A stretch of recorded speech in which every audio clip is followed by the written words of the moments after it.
Hi, welcome to the seventh episode of the Mind Matters podcast here. We have a very, very special guest today, Dan Maigler. He's a licensed clinical social worker, and he's also the host of the podcast, Not Allowed to Die. Dan, do you want to talk a little bit about your work and what you do on your podcast? Yeah, thanks so much for having me. I'm really excited to be talking to you guys. As you say, I'm the host of a podcast. I'm a school social worker, a therapist in private practice, and I'm also the mental health advisor for Pause for Patrick. So it's a great opportunity for me to talk about that. On my podcast, Not Allowed to Die, that's the reason it's called that is because that's the only rule I have for my clients. You can do whatever it takes to get you through this world. You're just not allowed to die. And I talk about what it's like to be a therapist and what it's like from the therapist's point of view when you're dealing with mental health challenges of your clients. Yeah, that's great. That's great. And yes, we're very lucky to have you on the podcast today. Obviously, Kabir here as well. And so today what we're going to talk about is we're going to try and, aim to break the stigma more around mental health. We're going to take a kind of a deep dive into that. And then the second part of the episode, we'll talk about animals for mental health. Obviously, you have a lot of work with Pause for Patrick. I have some experience working with them as well. And just a great organization. We'll try and highlight what they do. So, first we're going to talk about breaking the stigma. And obviously there's a prevalence of mental health issues throughout our community. But a lot of the times it's unrecognized and there's a false perception that mental health issues are very rare in our community. But in fact, that's really, not the case. And according to the National Alliance on Mental Health, about 17% of kids and about 20% of adults have a serious mental health problem like serious anxiety and depression. I'm one of those. I have serious anxiety and depression, and everybody has their problems, but a lot of these problems are very serious and prevalent throughout our community. So Dan, as a social worker, and with your work on the podcast and all the work you've done, can you attest to some of this prevalence and how unrecognized it is? Yeah, it's incredible the degree to which people don't realize that everybody has mental health. And just like we think about physical fitness, that everybody has a different range of physical fitness. Everyone has mental health, stress. And the more we could change from looking at it as just when we're identifying the people who have a serious disorder as those are the people with mental health and a mental health challenge, we need to recognize that we all have mental health and it operates on a spectrum. And so until we start viewing it in that way, it's kind of like looking at everyone with a cast and thinking casts cause broken arms. That's not what's happening. Those are just the people who happen to be getting treatment. But we all have arms and we all need to know how to take care of them. Similarly, we all have mental health and we need to know how to take care of that. I mean, yes, that's an amazing thing to say. And also, from the perspective of someone suffering from a mental health challenge, a lot of the common rhetoric involves, people saying that there is a certain normal level of stress and that if you're above that, you shouldn't be stressed beyond a certain point. But from the perspective of someone dealing with that, it might be different. It might be difficult to assess the extent to which stress is normal and stress is, kind of excessive. So what would you recommend for someone in that situation to realize like the severity of their situation? Well, I like to look at our emotions kind of like our five senses. So very frequently, we think of our five senses as being helpful. They're there to help us survive. But sometimes they tell us about things that we won't like. If something smells terrible, it tells us, please don't eat that. Well, sometimes if we feel terrible, we need to listen to that.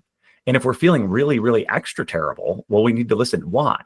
Now, sometimes we're confused. I'm anxious to a point that doesn't seem to be indicated by the stress of the situation. So when there's a mismatch between the amount of stress we have and what the external conditions are telling us, that's when we may have a mental health disorder that needs some counseling and therapy. But sometimes we are in a really stressful situation that we should feel really uncomfortable. And that's our body telling us that. So that's really the question we have to be asking is the amount of stress that I'm having appropriate to the external stimuli? When it is, am I listening to that stimuli or am I just blocking it out and ignoring it? Unfortunately, we think of being positive as a good thing, but there's a level of sometimes toxic positivity in our culture of saying we just have to spin everything to a positive direction. And unfortunately, that leads us to ignoring problems for way too long. And we allow them to build up and it can have a corrosive effect on our ability to manage stress. So because we ignore it until it becomes overwhelming and we just can't even get out of bed. So more frequently, when we're feeling uncomfortable, we need to listen to that and say, what needs to change here? Let me treat my emotions not as a nuisance, gosh, I really don't like feeling angry. I don't really like feeling sad. No, what is my sadness? What is my anger trying to tell me right now? Yeah, that's such a great point that you bring up. And I think me and Kabir can both say we see that a lot in our school. You know, the first thing you talked about, normal levels of stress. And now I will say we live in a community that's highly competitive from an academic standpoint.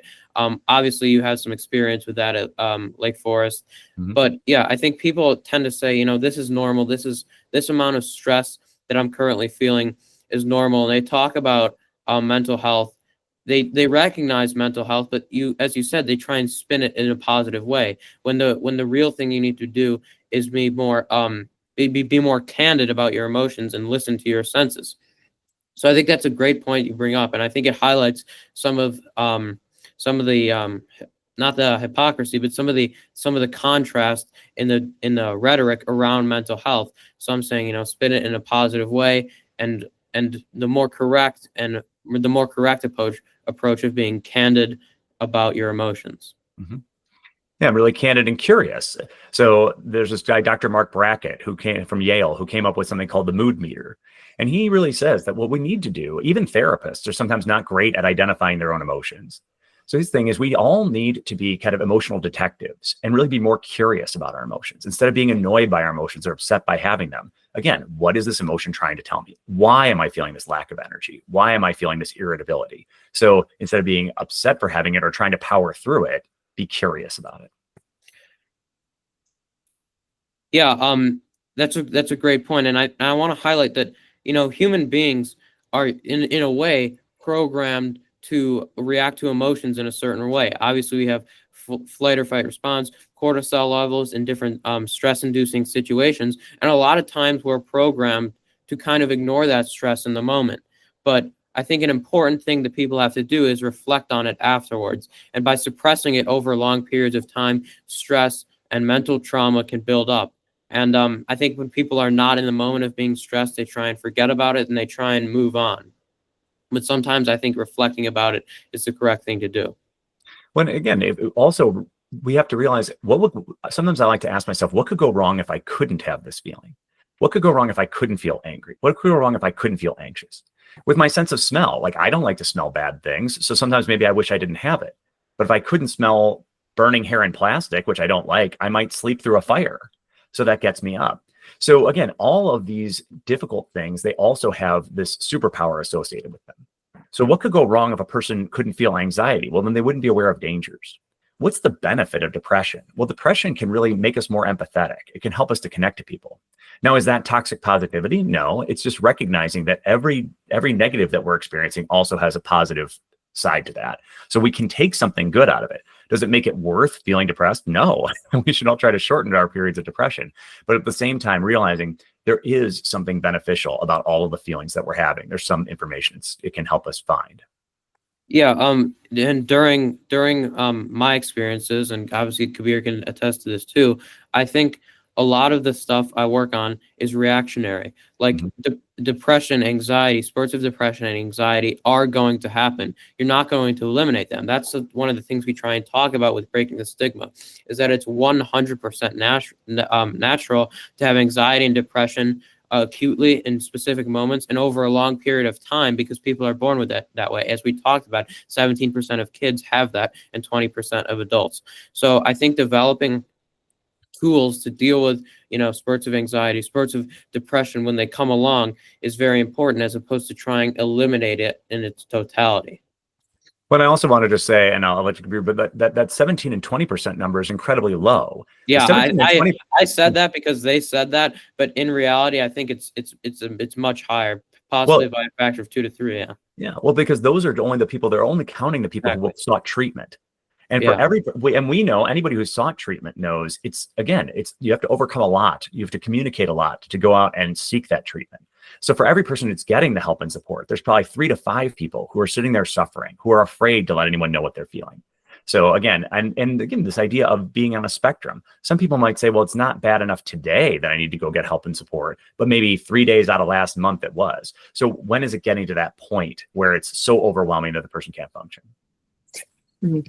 I found what you said about kind of recognizing the impact of your emotions and kind of the benefit that even some of those negative emotions can provide. I found that to be incredibly powerful, especially when we look at it in the context of short and long-term, the short and long-term goals. So or short and long-term benefits. In the short term, of course, some things that we have to do are not pleasant to us, right? For us, it's homework. For someone, it might be like a gym regimen.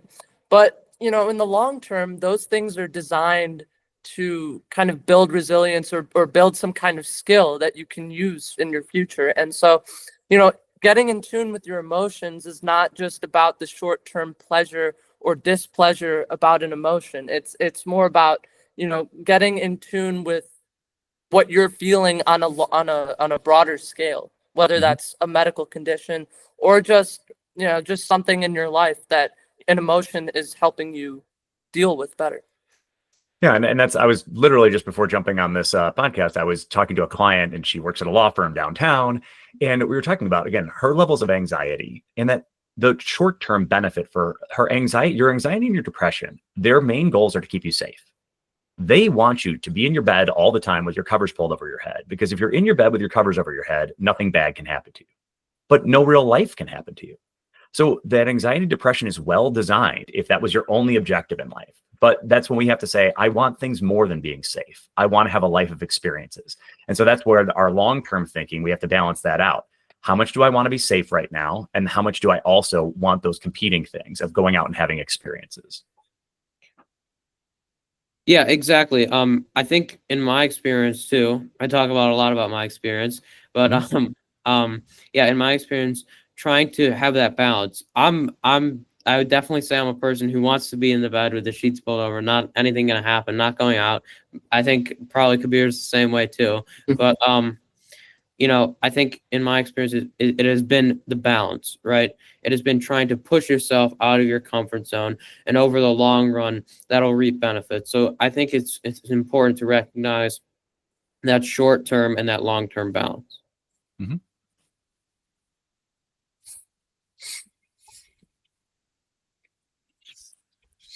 So another question I have for you is kind of across the range of different ages. How do different, whether it's teens or adults, how do they react to, either traumatic circumstances or just general mental health challenges? What are the differences in how they cope with that and how they, seek help from your experience? Well, when we talk about trauma in particular, I like to think about trauma as being like wet cement. And so any experience that we measure time from, that everything has changed since we had that experience, and that we base and change our lives around that experience. The younger we have those traumas, the more of the rest of our life builds up around that trauma, and how we build life to not experience that kind of circumstance and pain again. And even sometimes really positive experiences can become trauma. There was a movie called Maigler, and the main actress, Anna Chomsky, when she was 11 years old, she gets cast in this movie. But from that point, her normal childhood ended. And so again, for her, that was a trauma because nothing was ever the same after that. And so when a trauma happens, particularly in childhood, the child decides that the reason this trauma happened was because it was my fault. Because when we're really young, we tend to be a little bit more self-centered, particularly when we're under the age of 11. And so we assume that our parents' divorce or anything else that happens was because I did something wrong. And so therefore a life script starts to be created that says everything bad that's happening is happening because I suck. It's my problem. I'm the issue. And so therefore my future life is I won't allow myself to have belief in positive things that can happen for me. When people experience traumas when they're older, it's not quite as impactful because they have a long history of life experiences, both good and bad, that they can compare that against. And they've also seen other people's traumas. So there's this thing called adverse childhood experiences, ACEs. And there's a lot of research on how the more ACEs, adverse childhood experiences, a person has, how dramatically it affects their life outcomes, from health to all kinds of other things.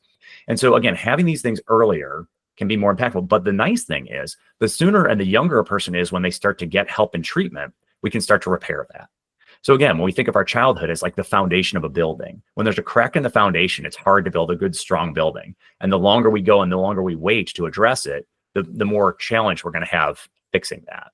So again, throughout the lifespan, while it stinks to have those adverse childhood experiences, hopefully now, and ever since the pandemic, people have been more open about realizing that, yeah, maybe the kids are not okay. Maybe they really are stressed out, and we should help them to seek some support.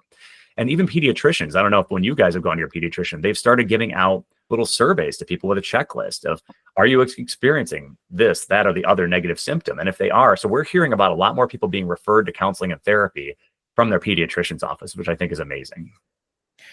Yeah, I'm definitely for the pediatricians too. And raising awareness, when we talk about raising awareness and breaking the stigma, it's not just for people like us who are not workers, or people like, when I say us, I mean me and Kabir. Obviously, you work in the field, but it's for doctors as well, because we want to raise awareness. For example, my dad is a doctor. And he told me when he listens to our podcast and he listened to our last episode, and we also had a licensed therapist on that episode, that he learned ways that he could be better. So I think disseminating this information from a podcast is very important to not only help us, but to help doctors as well. And the one question I had for you was about external factors. You talked about that you had a lawyer and who was very stressed and was experiencing anxiety. So to what extent do you think external factors compare against external factors being things you experience versus I guess internal factors are things that you're born with? How does that impact, and how common are they among the patients you see comparatively? Yeah. So really, mental health is just about balancing risk factors and resiliency factors. So when we think about external stress, for many people, that becomes a risk factor. But for some of us, like I was just thinking the other day, I was at work and I was so busy that I barely had time to go to the bathroom or eat lunch. But for me, I was in my element then. So you would think for some people that would be incredibly stressful. But for me, I'm having the most fun when I'm in high demand, it doesn't matter what another person might experience. It's for you as an individual, when you're feeling that pressure mount up, especially when it's impacting your sleep, when it's impacting your relationships, that's when we have to look at how much do I have on my plate? And is there anything I can take off my plate?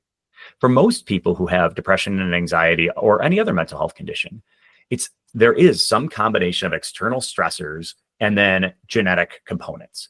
For some people, there is also the component of trauma, and how does their trauma throughout the course of their life impact that as well? So it might have been some life trauma in middle school or whatnot that's still impacting the way they view themselves. And now it's about parsing out. We just know this: when people are getting good sleep and when they are reducing their overall general levels of stress, they're generally going to be functioning better. I had an aunt who dealt with paranoid schizophrenia, and she would have hallucinations and delusions. And, and she never had to go on an antipsychotic medication. So antipsychotic medications are very heavy and they have a lot of strain on the internal organs.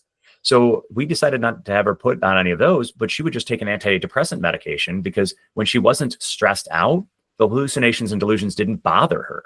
She could see cats that no one else could see, but she wasn't upset about it. So it's really not about, do I have symptoms? It's how are the symptoms impacting me? And that's how we measure what kind of treatment regimens we might want to put in. Yeah, that's a great point. And I want to move into this next segment of breaking the stigma, talking about kind of the lack of awareness around mental health in general. We talked about that people think it's not common. We've talked about some of the external factors, internal factors, and treatment options, and all these things that are going on that are real. But people have kind of a misconception about what mental health is. So I want to highlight this study real quick by the National Library of Medicine, which was conducted in the past years. And what they did was they took a data set, or a group of people selected at random, and just asked them questions about mental health. And they noted for that around that over 80% of them, they deemed they did not have any real understanding of what a mental health problem is. And I'll highlight some quotes right now that they got, so you can kind of see, and keep in mind that these quotes are from different people. So I ask, what are signs of mental health problems? Someone said, a person that is mentally unfit can be seen roaming around the streets untidy, staying on the streets, holding sharp things, which they use to inflict pain on themselves. And under another question, they got, what are the behaviors of people with mental health problems? the sufferers of mental illness might throw themselves to the ground, hurting themselves and posing danger to other people. Another one is, what are the causes of mental health problems? Mental illness results from when a person stole something from someone and they are bewitched. However, there are some people that are born with illness. And I didn't take the worst quotes from these. I took the first quote. There were like 50 for each of them. So it's clear to see that there's kind of a general misunderstanding about what mental health is. When I walk around the school, when we walk around the school, we see people stressed out. We see people not getting sleep. That is a subset of a mental health problem. Now, it might be not as extreme, but it is as real and as important to deal with. So I kind of want to highlight your experience as a social worker in a school, and on all the work you've done to kind of illuminate how broad these mental health problems can be, the wide range of people that they affect, and how we can deal with them. So, I mean, from your experience, how have you noticed people not having a good concept of what a mental health problem is, and how has that affected your work? I remember I was working with this girl, and she told me how she made her first suicide attempt when she was 12 years old, but she still didn't think of herself as having depression. Because again, in her mind, depression was something totally different that only other people had. And what those examples, I was kind of almost laughing and smiling, ironically, with, because they're so extreme. Yeah. And there are people who think only those really extreme things could qualify as a mental health challenge. Whereas again, if we bring it back to the physical realm, I might go see my doctor if my knee was hurting when I was going up and down the stairs. It doesn't mean I need a knee replacement, but I'm having an issue. And we should think of any of these challenges if it's affecting my life functioning or my relationships. So if there's something, if I want to play basketball and I can't play basketball as much anymore because my knee hurts, then I should go seek help and seek the doctor. Similarly, if I want to go hang out with my friends, but I'm feeling too anxious to go to that party because I'm worried what people will think of me, think of my hair, think of something else. Now, obviously, I have no hair, but the point is, if I'm worried about that and it's preventing me from doing something I want to do, then that is a mental health challenge that needs to be addressed. Does it mean the person has a disorder? Not necessarily, but we shouldn't worry about that. We should just say, is there something I could get better at? Do I need some help and support in getting better? Sometimes, again, if it's physical, the person might just need some ibuprofen. Other times, they just need to learn some stretching. Similarly with mental health, sometimes a person can benefit from medication. Sometimes they just need to work with a therapist to learn some new strategies of how to challenge themselves and challenge the things that are holding them back. But again, it is constantly, and really the kind of mental health challenges that subset of those examples would never identify. Some of the people who are impacted the most are people with obsessive compulsive disorder. I was earlier this week, I was doing a presentation for some family members, a support group for family members of people with OCD. And obsessive compulsive disorder is exhausting for the person who has it, but no one else would necessarily know that that person is dealing with anything because the external observer can't see their struggles, their pain, their exhaustion at overthinking things. ADHD can be the same way. These are called internalizing disorders or externalizing disorders. And so just because someone else can't see it doesn't mean we're not feeling it. Eating disorders, gambling addictions, things like that can also fall into those realms. Yeah, I've had a lot of experience with people not understanding. Throughout my entire elementary school, and still now, I have very bad focus problems, ADHD, and teachers did not understand really at all. They would put me, in like special classroom, to try and do math, and it wasn't right for me. I remember in third grade, this still haunts me today. So one time I had such bad focus. One time, like, I went to the bathroom and I was walking for a bit too long. I got distracted, and for the rest of the year, the teacher had an assistant take me to the bathroom every time. It was so ridiculous, and I remember thinking, why am I doing this? Just one time I went out and I don't have any other problems. Why are they doing this? Why don't they understand? And that had an effect on me. I mean, it's fine now, but it had an effect on me, and it shows how widespread this misconception about, what mental health is and how it can't be, treated. Obviously, I'll open about it. I took medicine for ADHD and it was fine. It was such an easy fix, but they thought it was so detrimental that I needed someone to walk me to the bathroom that I knew how to get to. So, I mean, that's just a little example, and there are a lot of other examples. But I think another thing that I notice is people talking about mental health in kind of a demeaning way. Mhm. So, like, this is another example to me.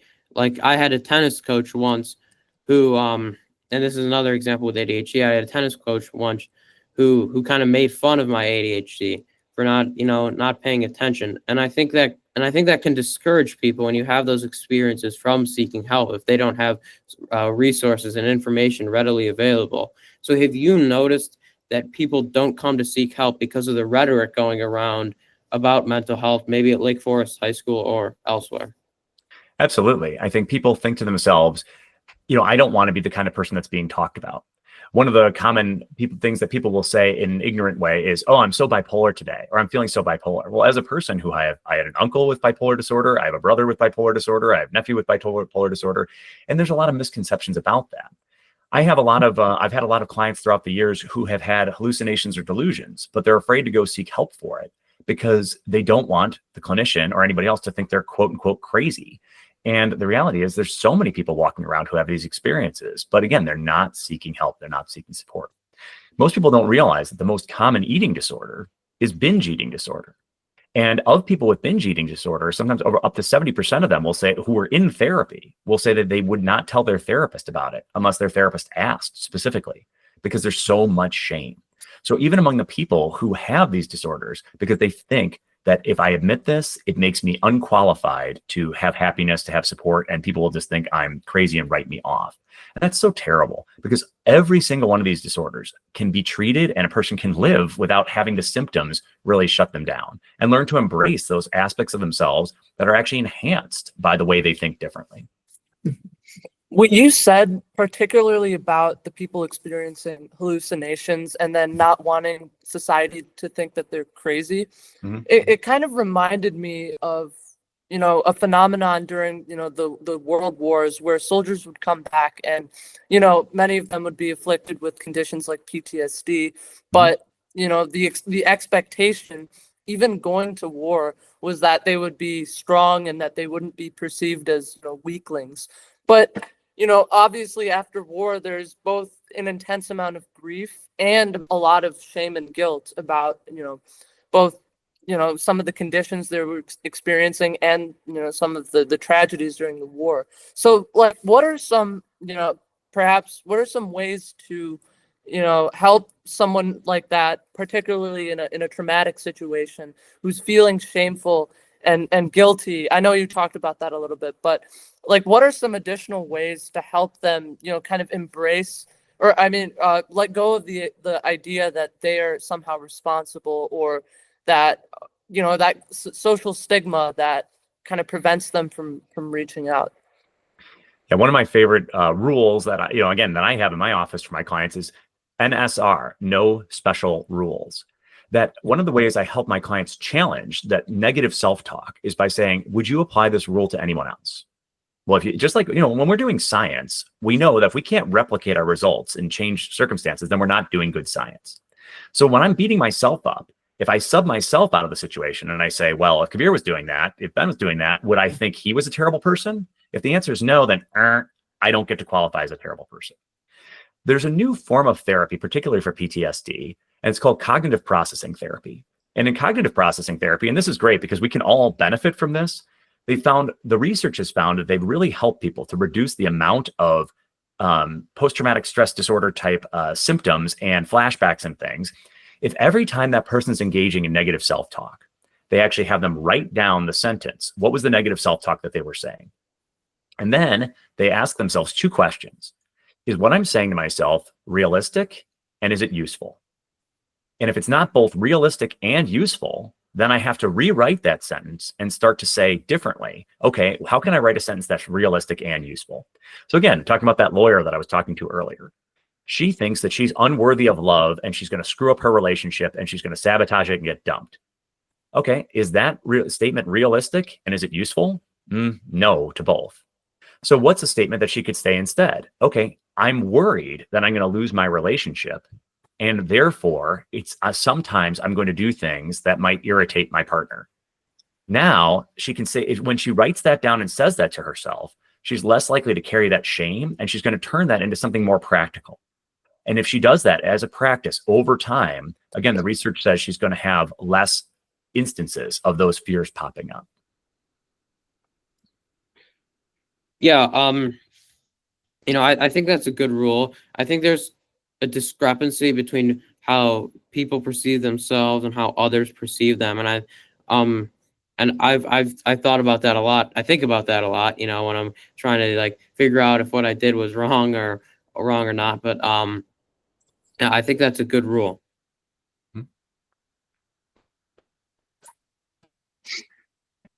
So I want to talk a little bit about how we can help to break this stigma surrounding the rhetoric about mental health. Obviously, you talk about people. There's so much shame involved. You talk about binge eating and other hallucinatory diseases that people are afflicted with. So, what can we do to help break the stigma? What are things we can do as individuals and as members of a community? Well, I think as individuals, I was talking to a different client earlier today, and she's an artist, and she was talking about how lately she hasn't been posting any of her art because she said, I've been dealing with a lot of anxiety and a lot of stress lately, and I don't want it's going to show up in my art, and I guess I just don't want people to see that side of me. And I really encouraged her to go ahead and post her art. She said, I'm actually still proud of it. My art's still pretty good. I just, I'm afraid if people see it, they're going to ask me, are you okay? And I said, that's the art that people need to see. We need to all be putting out our more genuine selves. And particularly for people, because social media, it shows off this idealized version of ourselves. And whether that's relationships, whether that's anything. So the more that people can be genuine and authentic and pointing out all of their good days and their bad days, their bad hair days, their, everything else like that, that can help. But also, again, just saying that I'm taking care of my mental health, just like people are great about posting that they just finished a 5K. They're great at posting about how they're coming out sweaty from the gym. So people, saying, hey, I just love my therapist so much, or just did this out of the darkness walk, or other things that they're so proud of my cousin for getting, whatever, 58 days sober, whatever that person is excited to say and see and share about themselves. The more that we're sharing that this is one aspect of who I am, and I am strong and I am resilient because I've got this going on. That's also, again, a big thing that I love about Pause for Patrick, because when people are talking about animals, they're not afraid to talk about how much their animal has helped them with their mental health. And so when one person acknowledges, gosh, I've got this emotional support animal, someone else will talk about, oh my gosh, my cat comes and I just stroke him when I'm feeling upset. And that it really helps to open up the conversation about mental health and realize that we all have it and we all benefit from taking care of it a little bit more. Yeah, I think one of the things I notice is that people are they beat around the bush when they're talking to people about mental health. People will bring up, oh yeah, I'm so anxious, and people will get like awkward immediately. They'll think I'm anxious, I'm depressed, and they just kind of like push it off like it's a joke, like, oh yeah, man, me too. Just this time. But I think trying to engage with people more when they're opening up about their mental health creates a pattern of accepting it throughout our rhetoric and our dialogue, and will help to reduce the stigma and allow people to get help. So if somebody's talking to you about, their anxiety, depression, don't say, oh yeah, me too, or whatever, just blow it off. Try and, maybe inquire more if that feels comfortable, if that feels okay, if that's okay with them, or try and help them. And that will in turn allow them to feel comfortable in the future when they're opening up to other people and maybe seeking help. When what you two guys are doing is just being open about your own issues allows people to be more comfortable around you and so again, and you say, okay, clearly you're normal people and you have these struggles as well, that there's nothing wrong with that. So just like, oh, I blew out my Achilles. I don't have any embarrassment about saying that I had Achilles treatment. I should also not have any embarrassment about saying, yeah, I take Lexapro because I have, I had somatic distress after having a heart condition. Okay. Like, I'm not embarrassed of that. That's fine. That's just part of who I am. It's part of my health story. Yeah, and phenomenal things that both of you were saying. And also the part about kind of self-expression and that artist who was afraid to share her art. It reminded me of, there's a common phrase, art is intended to disturb the comforted and comfort the disturbed, right? So if there's anything that art is good for, it's for sharing parts of the human condition, and it's not just sunshine, it's also all the entire range of emotions And, everything that a human being can feel, it's worthy of being expressed in art. And, that just goes along with the general theme of kind of self-expression as a form of self-care and kind of getting past some of these traumatic or traumatic experiences or mental health challenges. And that the capacity of art to kind of offset those symptoms or those challenges, kind of it really spoke to me.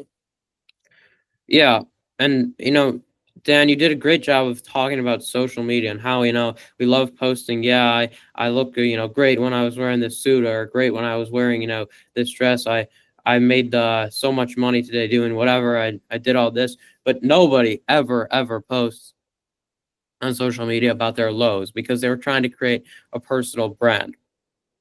And social media algorithms also play a role in this, because people identify emotionally with things like jealousy or anxiety or whatever emotions viewing something that makes you feel excluded would make you feel. So if you view a bunch of people posting about how much fun they had at a party, you're going to have an emotional reaction to that, and maybe you'll stay a little longer on that post, or maybe you'll look at the comment section or do whatever. But the problem is that algorithms on Instagram, algorithms on TikTok can pick that up and identify that you stay with that content. They don't care if you're not happy on TikTok. A lot of people aren't. They just want you to stay on because you're their product. So I think doing things on the opposite end, where people can identify with your struggle or your anxiety on social media and interact with that more, will allow people to stay, for better or for worse, the same time amount on TikTok or Instagram. They should probably be spending less amount of time each day, but it's better if they're getting a balance of the good and the bad, and also allow people to express themselves. And that connects to what Kabir was saying about art. Me, Kabir, and Ethan, who's not here. I don't know if I mentioned Ethan, but he's not here. He'll be working on this video too, and he'll still be here for the upcoming episodes. But me, Ethan, Kabir did mental health training at the Jocelyn Center to get mental health first aid certified, which was this great experience, and we all came out of it feeling like we could really help somebody who was in need. And obviously, we recommend that you do that if you're listening, if you are able to. But one of the things they did is, before each lesson, they'd show a piece of art written by not an instructor, just a regular person expressing their emotions, whether that be a drug problem, an anxiety problem, a depression problem. And that really kind of set the tone and highlighted how they're feeling and gave us a glimpse into their emotions and their struggles before we learned kind of the technical aspect of how to deal with it. So I think that type of expression, and allowing that type of expression, will foster an environment that allows people to get help at a higher rate and get better help. Well, and that's what's so beautiful about something like mental health first aid, because 99.9% of the time, when people are experiencing stress, anxiety, frustration, even dangerous levels of emotions, they're not going to be right in front of their therapist. They might not have a therapist. So the more we equip the average person to say, here are some things that I can say and do that might help out in a circumstance and situation, that's, people are going to go to their friends first. People are going to listen to their friends before they listen to a therapist, before they listen to some podcaster. And so the more we encourage people to have those positive attitudes and helpful attitudes, and when they hear people who are denigrating and saying negative things, we don't want to be the fun police, but we also want to say, hey, listen, when you make fun of that person who's struggling with that thing, it kind of makes me feel X, because there are people that I love who would be really impacted by that. So every individual who's listening to this, you're going to have more impact on your friend group, on your family members, than anybody who doesn't know them could ever have. And the more that you help them, that right now there's been a huge push in the African-American community in helping barbers to get that mental health first aid training, because a lot of people will open up to their barber more than they'll open up to their pastor or seek out any kind of therapy. And so again, all people, the more that we can give that information to lots of people, the more helpful it's going to be, that the person's going to get the right information at the right time. Okay. Yeah, that's a great point. And I have one more question before we move on to talk about that great sign you can see behind Dad's head that says "Pause for Patrick." But I wanted to talk about, offensive terms when it comes to mental health. People will say, the weather outside is so, like bipolar right now, or they'll say things like that, or they'll say like, I'm a wreck of anxiety. And I'll admit, I don't say like things like the weather is bipolar really, but I say, you know, oh yeah, wrecking anxiety right now, and I have it too. But as part of me thinks that you're talking about it more and you're letting, you know, people know that it's a real thing, but part of it is kind of depreciating the amount of, you know, pain people feel when they actually have it as opposed to joke about it. So I feel like it's kind of a gray area, people talking about it, and you don't want to, you know, limit what people, you know, can say and express. So obviously I'm not equipped to answer that, but from your experience, what's your perspective on that? Well, we actually teach this thing called PALS. When you hear something that makes you uncomfortable, first step is pause. You pause and you kind of acknowledge it. Whoa, did you just, you repeat back to that person, did you just say like the weather's like, you know, so bipolar? And then you let the person speak back, and then you just acknowledge, okay, well, that kind of makes me feel a little bit weird because there's some people that I really love and care about who have that. But we want to listen back, pause, acknowledge, listen. What's the, oh, I'm just joking. And be like, totally, dude, I know you're just kidding, but I know you're a really nice person, and I would hate if anybody thought that you were like biased or uncaring. So then we give that kind of rationale, that support. So pause, acknowledge, listen, and then support in giving that person. So the more that we can kind of do that, we're calling it out. So frequently, when you experience one of these circumstances and situations, you won't know what to say in the moment. And so in that case, go back, write down what the circumstance was, and say, what was the assertive thing I could have said? We're not trying to have, we want to interrupt people in a way that's compassionate. We don't want to just burn them and zing them and make them feel like a jerk. What we want to do is just try to help them develop their empathy and make them realize that what they're saying, again, so many people don't know that what they're saying is kind of offensive and can be offensive. So helping bring knowledge to them, not shame, but knowledge, and say, hey, what you're saying actually impacts me. And sometimes, again, if there's two African-American young men and they're using the N slur for each other, again, that's theoretically they're right, but I might say, hey, around me, there are some people that I love who would be really hurt by hearing that. So you guys do whatever you do, like your respect for each other. But if you could not do it around me, I would really appreciate it, because it brings up some people that I love who would be hurt by hearing that. And usually if we bring it just as I'm not telling you what to do, I'm just asking you to be respectful of me. Even words like lame, you know, some people don't realize that lame was actually referring to people with disabilities, a person whose leg or arm didn't work. And so like, they don't mean any harm when they use the term lame, but they just don't know where it's coming from. So the more we spread that and help, my wife didn't know that the word gyp, to like take some, not giving a person, you know, a fair deal with money. She didn't realize that was referring to people who were referred to as gypsies. And so once she was made aware of that, she stopped using that phrase. So again, it's just making people aware. Yeah. And that, you know, the focus on language, how it's the integral component of how we interact with people in our society. And so, you know, controlling our language is, in a sense, the best way to kind of to guide our interactions. And if we pay more attention to how we, you know, how we use language on a day-to-day basis to address things like to address even normal circumstances, but with kind of a thin hidden veneer of, you know, kind of a historical component, like you were talking about, you know, being aware of that, you know, and about the thing with like, you know, you were saying that individual who said the weather was bipolar, how it's important not to get confrontational with that, because if you do, not only is it not going to be a productive interaction, but also it could be a feedback loop where that person could be even less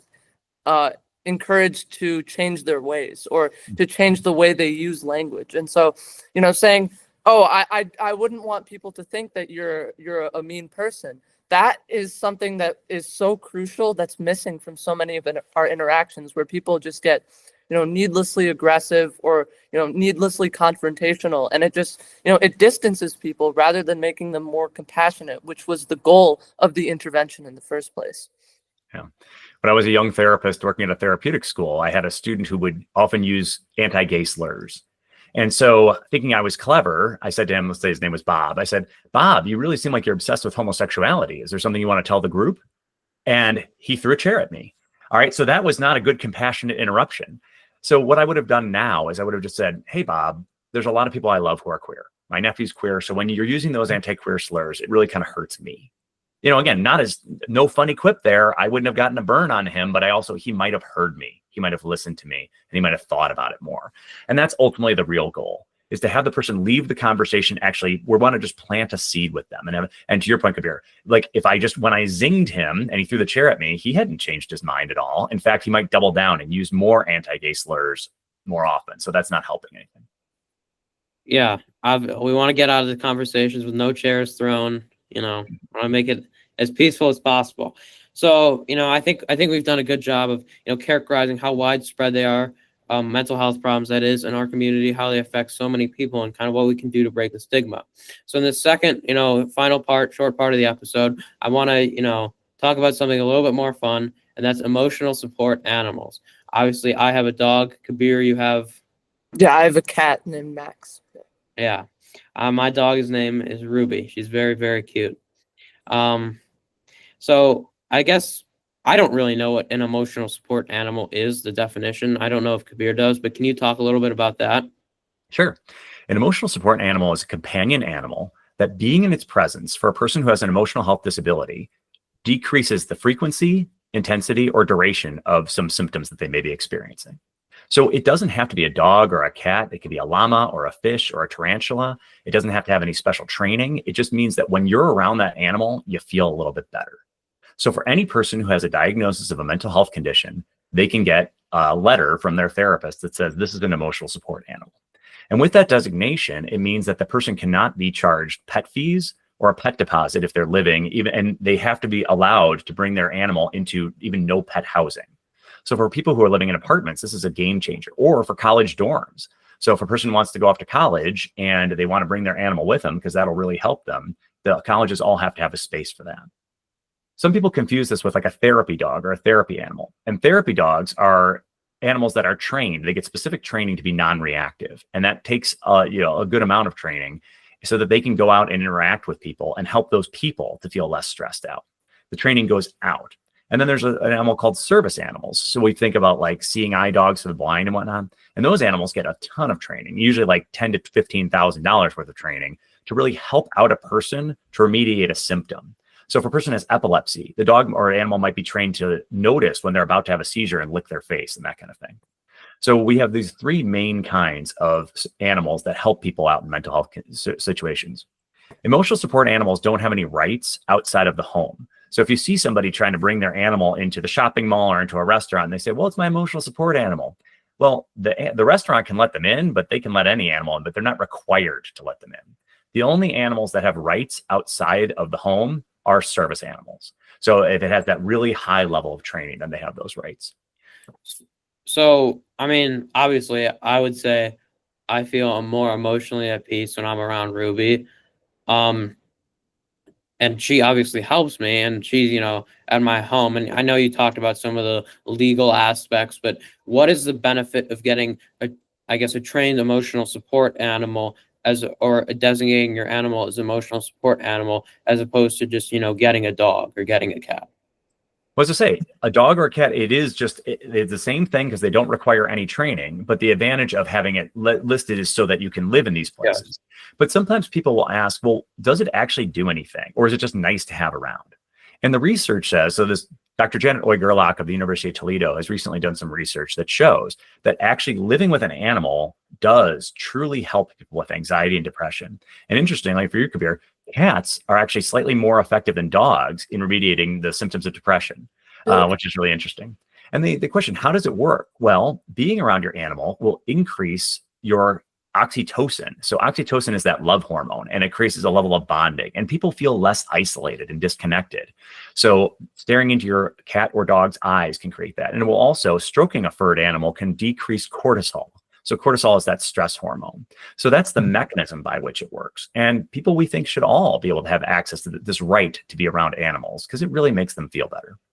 Now, animals are not for everybody, and people do have to understand that caring for an animal. So we don't recommend that if you're going off to college, you bring your St. Bernard, because we have to make sure that things are good for the animal and the person. And living in a dorm might not be awesome for your pony or your emu, so you have to make sure you're matching the animal for the sustained bond and pairing.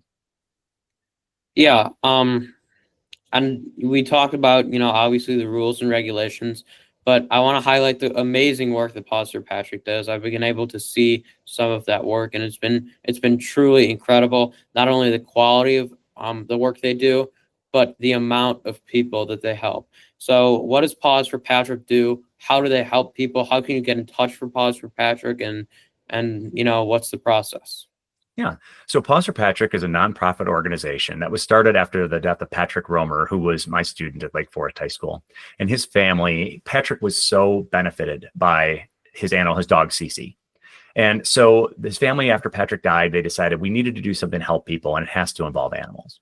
So now, if there's a young person, 30 and younger, who could benefit from having an emotional support animal, if they go to pauseforpatrick.org, and they need help acquiring an animal, if they adopt from a shelter, Pause for Patrick will reimburse them for their adoption fee from that shelter. If they need an emotional support animal letter, Pause for Patrick will connect them to a therapist and we've helped people in all 50 states. So wherever they are, they can get connected to a clinician who will speak with them. And if they qualify, they'll write them an emotional support animal letter. And even if they are not under 30, if they're 52, but they have, an 8-year-old and a 5-year-old, so we would help those people out too. So if it's a parent who's struggling with depression, we know their kids are going to be better off if they're helped. So again, our goal is to help young people by helping promote connection to animals. Also, in this Lake County area, we have a team of therapy dog handlers who bring therapy dogs to go visit with people in hospitals and programs. And it's amazing the work that they do. And we can just see the interaction with people after seeing those therapy dogs. But unfortunately, that part of our program is hyper local just to the Lake County, Illinois area, whereas the rest of our programming is national. Nice, nice. So I think that kind of covers all of the ESA stuff today. And is there anything else you two want to add to emotional support animals? Again, I just would say that just like we think of music as being helpful to most people, time around animals can be helpful to most people. And there are a lot of people who have this, again, we talked about that joking and that negative, oh, my emotional support animal, and just mocking it. And I think that's the idea. But hey, don't we like animals? Why wouldn't that be helpful? So standing up and saying, I'm proud of the way my animal helps impact me. And so if everyone can stand up and just acknowledge that is a true benefit to people, and it's such an incredibly cost-effective way of helping, that almost insurance companies should almost mandate that people get it, because it reduces hypertension, it reduces all kinds of negative health outcomes for people, and those feelings of isolation that people have. So I think we should be encouraging people to have animals and not making fun of them when they talk about how much animals benefit them. Yeah, I completely agree. Sometimes, when you're at the airport and you see like a peacock getting on the plane, it's a little weird, but I think it is good, and a lot of people do benefit from it. So I think that wraps up our episode today. What we wanted to talk about with breaking the stigma and emotional support animals. I want to thank Dan so much for coming on our podcast today. It was a great episode, and hopefully, it'll help a lot of people. If it helps one person, it was 100% worth it. And also, I said again, make sure to check out Dan's podcast, Not Allowed to Die. And thank you so much. It was a great pleasure. I really appreciate it. Thank you. Yeah. All right.